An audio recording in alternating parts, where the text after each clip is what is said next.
Wenn der Führer says, wie ist der Master Race? La propaganda intenta forzar una doctrina sobre la gente. La propaganda opera sobre el público general desde el punto de vista de una idea y los prepara para la victoria de esta idea. Adolf Hitler en 1926. Tras la toma del poder de los nazis en 1933, Hitler estableció un ministerio de ilustración pública y propaganda, encabezado por Joseph Goebbels, un político alemán que ocupó el cargo de ministro para la ilustración pública y propaganda del Tercer Reich entre 1933 y 1945. La meta de este ministerio era asegurar que el mensaje nazi fuera comunicado con éxito a través del arte, la música, el teatro, las películas, los libros, la radio, los materiales educativos y la prensa. El objetivo de la propaganda era difundir los ideales del nacionalsocialismo, entre ellos el racismo, el antisemitismo y el antibolchevismo. En otras palabras, el partido nazi desarrolló las propagandas que difundían hábilmente mentiras sobre sus oponentes políticos, los judíos, y la necesidad de justificar la guerra. Pero la propaganda nazi era mucho más compleja que eso. Para que los nazis alcancen el poder, sus políticas raciales y esfuerzos expansionistas de guerra, se hubo que pintar una imagen mucho más matizada, una que atrajera a amplias partes de la población alemana, no solo un extremo fanático. Había varios públicos para la propaganda nazi. A los alemanes se les recordaba la lucha contra los enemigos extranjeros y la subversión judía. Durante periodos que precedían la adopción de legislación o medidas ejecutivas contra los judíos, las campañas de propaganda creaban un ambiente tolerante de la violencia contra judíos, en particular en 1935, antes de las leyes raciales de Nuremberg de septiembre, y en 1938. Películas en particular jugaron un papel importante en diseminar el antisemitismo, la superioridad del poderío militar alemán y la maldad intrínseca de los enemigos tal como eran definidos por la ideología nazi. Las películas nazis representaban a los judíos como criaturas subhumanas, infiltrándose en la sociedad aria. Un ejemplo sacado de la fuente del Museo del Holocausto en Estados Unidos es El Judío Eterno, creado en 1940. Describía a los judíos como parásitos culturales vagabundos, consumidos por el sexo y el dinero. Otras películas, como El Triunfo de la Voluntad en 1935, glorificaban a Hitler y el movimiento nacionalsocialista. Otros dos trabajadores, los Festivales de las Naciones y el Festival de la Belleza, en 1938, presentaban los Juegos Olímpicos de 1936 en Berlín y fomentaban el orgullo nacional por el éxito del régimen nazi en las Olimpiadas.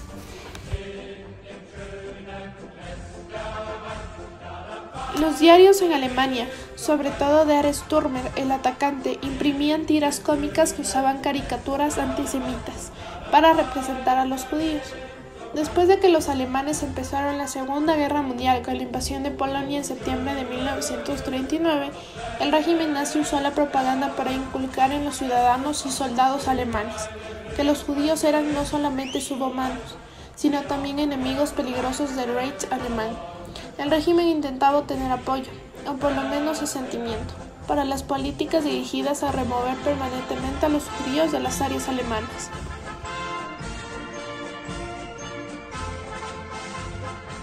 Durante la implementación de la llamada solución final, el asesinato masivo de los judíos europeos, los oficiales de la SS en los centros de exterminio forzaron a las víctimas del Holocausto a mantener la decepción necesaria para poder deportar a los judíos de Alemania y la Europa ocupada lo más fácilmente posible. Los oficiales de los campos de concentración y exterminio forzaron a los prisioneros, muchos de los cuales serían asesinados en las cámaras de gas, a mandar postales a sus casas, diciendo que los trataban bien y vivían en condiciones buenas. Así, las autoridades de los campos usaban la propaganda para cubrir las atrocidades y el asesinato masivo. En junio de 1944, la Policía de Seguridad alemana permitió a un equipo de la Cruz Roja Internacional inspeccionar el campo gueto de Theresienstadt, ubicado en donde hoy es la República Checa. En preparación a esta visita de 1944, el gueto se sometió a un programa de embellecimiento. Después de la inspección, los oficiales de la SS en el protectorado produjeron una película usando a los residentes del gueto como prueba del tratamiento benévolo que los residentes judíos de este gueto supuestamente disfrutaban. Cuando la película se completó, los oficiales de la SS deportaron a la mayoría del elenco al campo de exterminio de Auschwitz. Ejemplos sacados de la fuente National Geographic explican cómo estas propagandas fueron en esa época y qué quisieron comunicar mediante estas. Esta propaganda se denomina El Judío Errante, cartel de la película Dear Jude, dirigida en 1940. Como parte de su ataque a los judíos en tiempos de guerra, el Ministerio de Propaganda recurrió a las películas como medio para difundir mensajes antisemitas. Adolf Hitler, nuestro líder. Los propagandistas nazis desarrollaron una gran apreciación por la tecnología, incluido el gramófono. Con él las grabaciones de discursos nazis y música marcial entretenida se podían reproducir en reuniones locales o en las calles a través de altavoces en camiones. Detrás de los poderes enemigos, el judío. Durante la Segunda Guerra Mundial, los propagandistas nazis frecuentemente describieron a el judío como un conspirador que tramaba la dominación mundial actuando tras los bastidores de las naciones en guerra con Alemania. Esta caricatura representa al financiero judío, que manipula a los aliados, Gran Bretaña, los Estados Unidos y la Unión Soviética.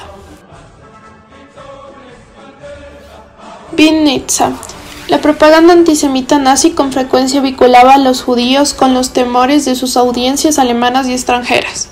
Este cartel exhibido en la Unión Soviética ocupada por los alemanes para fomentar el fervor antisoviético y antisemita.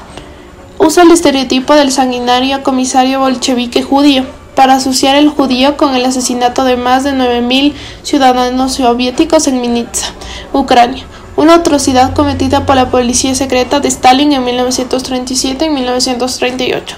Las fuerzas alemanas descubrieron la masacre en mayo de 1943. Él tiene la culpa de la guerra. Los nazis intentaron provocar el odio hacia los judíos alemanes transformando la percepción popular que cualquier vecino tenía de ellos, intentando convertir a la comunidad judía en un enemigo interno culpable del belicismo, unos traidores de Alemania desde dentro. Se puede decir que la propaganda fue exitosa ya que el gobierno fue capaz de seguir sus planes propagandísticos hasta 1945. En 1945 Hitler y Goebbels junto con sus familias se suicidan. Es el fin de toda la propaganda nazi realizada durante la Segunda Guerra Mundial. Sí, respondiendo a la pregunta de investigación, ¿de qué manera la propaganda fue utilizada por los nazis para difundir los ideales del partido nazi, entre ellos el racismo durante la Segunda Guerra Mundial? La propaganda nazi fue una herramienta muy importante para tener el apoyo del público alemán durante la guerra. Del mismo modo, implementar el odio hacia los judíos y los ideales del partido nazi. Cabe destacar que la propaganda fue utilizada por los nazis para difundir mentiras sobre sus oponentes políticos judíos y además por la necesidad de justificar la guerra. Considero que la propaganda fue la herramienta más útil que tuvo el Tercer Reich para desarrollar todo su gobierno, contemplando todos los parámetros en los que se desarrolló el nazismo, siendo estos la captación del poder, el expansionismo militar, el crecimiento de la industria bélica, la aceptación del criterio de la profesión de la raza aria, la invasión bélica a otros países y sobre todo el desarrollo de lo que se llamaba la solución final. Gracias a la propaganda nazi se mantuvo el patriotismo dentro de Alemania, incluso en los momentos finales cuando los aliados iban derrotando al ejército alemán.